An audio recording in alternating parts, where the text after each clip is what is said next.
So then we have the Knight of Wands and Justice. So this could be Gemini, you're an air sign, so I don't really feel like this is you. I feel like these are two different people coming in to help herald in justice in a way. And I feel like one of them really wants it for you, and the other one is, a little apprehensive. So they might not be working in your best interest, not intentionally, but because they're scared, okay? And they feel like maybe, the message is... won't help them out. Okay. So when we have justice here, it could be about legalities. It could be about real estate.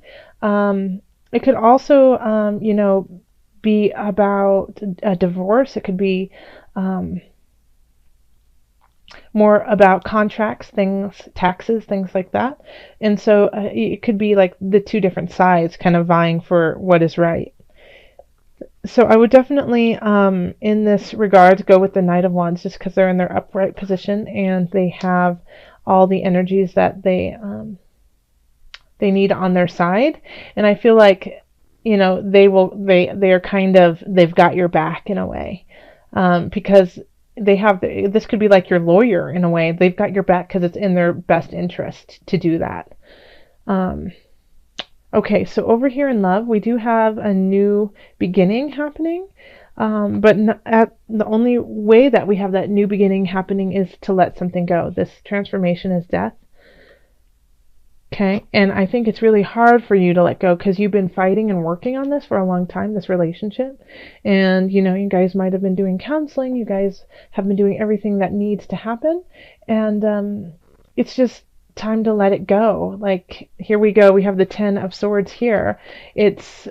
You're beating a dead horse. This isn't working. It's okay. It's not, doesn't make you any less of a human or less of a person that it didn't succeed. But there's a new beginning for you that needs to happen. Okay. Now, this can also be in the situation where, you have been with somebody for a very long time and you guys have been working, fighting. It's finally, you need to let go of this issue that you guys have been fighting. It's no longer relevant to your relationship and you need to let it go and start anew. Okay. So that, within this relationship, there's something that you two need to let go to make this work. And if you don't, then it's just going to fall apart. If you are single, I have a feeling this has to do with your own self-doubt. Okay. This could be you're beating yourself up, Gemini, and your self-confidence is shot. And so that is delaying, this Ace of Discs coming in, this new beginning. That could be, very fortunate and profitable for you in many different regards. And so until you do that, until you let this go and realize that even though you've been working hard, you've been working hard, you've been doing everything you feel like you should, you just need to let it go and let the universe guide you to where you need to go. Okay? And let go of that self-doubt, let go of that control, that's feeling of I'm not good enough for this to happen. All right, so then we have career, and we have the Six of Swords. We have the Guide reversed. And then we have the Star reversed. And the Star reversed is still like super positive. It's still luck and light and joy, but sometimes it's just that you don't recognize it, It's like you have your shades on and you don't see how much it's really shining. But you're moving forth in your career or in your job. You're moving towards a new time that is less stressful for you. But once again, it's kind of like I have this like permeating residual feeling from November of self-doubt coming in. It's like you're not listening to your gut. You're kind of going through the motions that you feel like you're supposed to do. You're towing the line. And so that is, and because you're putting so much of your energy into towing the line and, doing what you're, doing it by the book, you're missing all of these special moments that could really lead you to an epiphany, a soul calling, a soul opening for you, you know. You're missing some opportunities because you're just trying to do it. You're coloring in the lines when you could be drawing your own portrait. Okay. So just make sure that when you're doing this, that you're not forgetting to look around. Because when we have the guide in reversed, it's, you know, the guide is a sage. It's somebody who has deep knowing, who shines light on the darkness. And when we have it in reverse, it's still there, but it's hard for you to see it.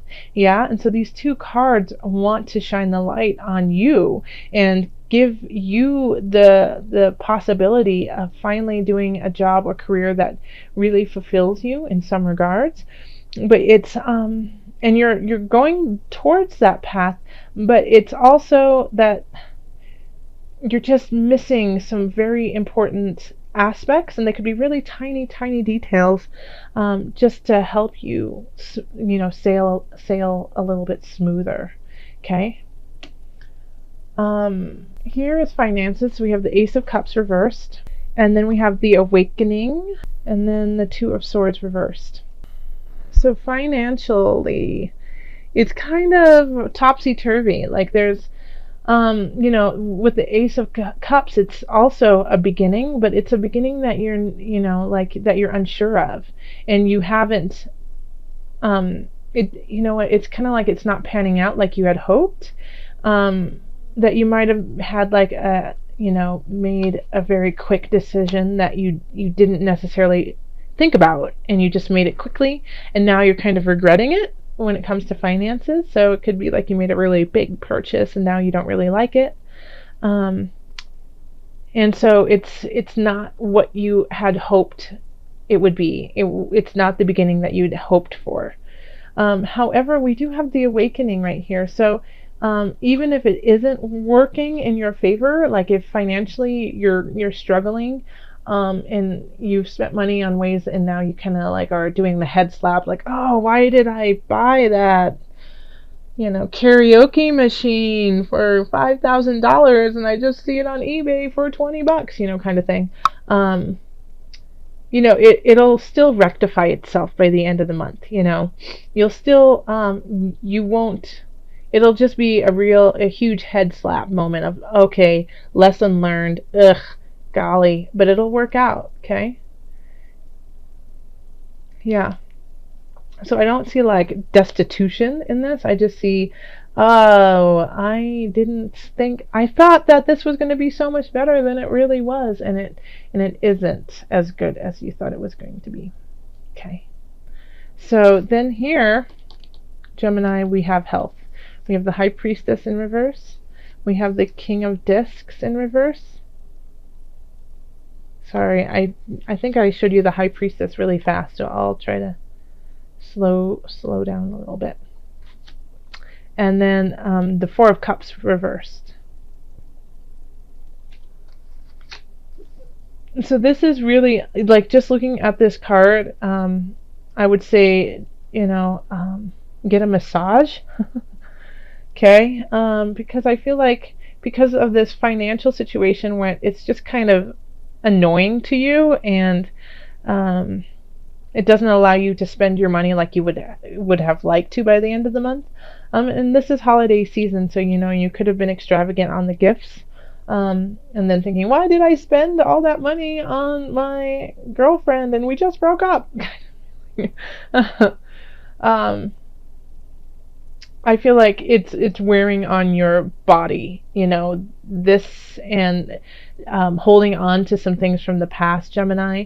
It's really just it's causing you to question your intuition. It's causing you to kind of be gluttonous in a way and eat more, and not make really healthy choices for your body. And you just don't care right now. You don't have the time to care. You just don't want to. You're sick of it. You're just sick of this. You're sick of it. Okay. So in this regard here, you know, I would say do what feels good to you, but not to the point that it makes you sick. You know. So if that is, having a glass of wine, that's fine, but don't have three.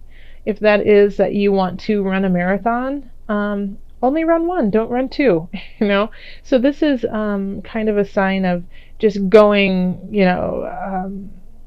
head first and just going, and not thinking of the emotional and physical repercussions that will happen because of the choice, and you don't care. You don't really care about those, but I would advise that you do care, because we need you in January, okay? And we need you to keep carrying on in your amazing Gemini air quality way, your voice, your communication, being able to be the words that we can't say, and so the only way that you can do that is by just, taking account of who and where you are physically and mentally and spiritually. So if you don't care about yourself this month, think of the rest of us, because we do, okay? And we need you here. So, in your tip-top shape. All right, so let's call on the angels for some added guidance. Angels, what added guidance do you have for my Geminis? Earth Angel. Okay. You are a light worker who has come to Earth to teach about love. Oh, my little Earth Angel. That is beautiful. I'm going to read it one more time. You are a light worker who has come to Earth to teach about love. So maybe you have to go through this kind of pain and treachery so that you recognize and have some more empathy for everyone around you. Okay? But know that these things that are happening, letting go of the past, moving forward in a way that is healthy for you, it's not only for your benefit, but it's for the benefit of all of us. And when you are in a higher vibration, so are we. So that is why it is so important for you to keep continuing on and working towards that high vibration. And we all, fall, and we're only human, but we do have resilience, and we do have the capacity to forgive ourselves and to carry on. So this is what is so important, is that yes, we do fall, yes, we do make major mistakes, and that's okay. It's what we do with them afterwards. And through all of these aspects of our lives, we cultivate a loving and a knowing for others, and so that is really important for you to share with the rest of us. So I've been pulling from the animal spirit knowledge card, so let's just pull your spirit animal. Okay, that one came out, but I'm not feeling it. I'm just not. So I don't feel like that's your card. Okay, and this one was animal deities. So this is, once again, Earth Angel. This does actually work with Earth Angel very well. It's divinity, guidance, and wisdom through all creatures. Okay? But I really do want you to focus on elephants. Like this, the energy behind this card just spoke to me for you. And it's strength, prosperity, fertility, and wisdom. It's sacred. The white elephant is sacred. It's a symbol of royalty and fertility, of wisdom, prudence, and learning. This is, never forgetting but not holding on. Having it in muscle memory so that you can cultivate an all-knowing of all situations, so you can carry on and help others out in the situations you have already been in, but not emotionally attaching the rest of your life to it. So letting go. Yeah. So just look towards the elephant. Elephants are super smart and strong and wise. They know, they just have an intuition like no one else. Okay? So don't be scared of the little mouse. You are an elephant. You are strong, and you have all the creatures on your side to help guide you when you are scared and with fear. And also your angels want you to move forward because we need you.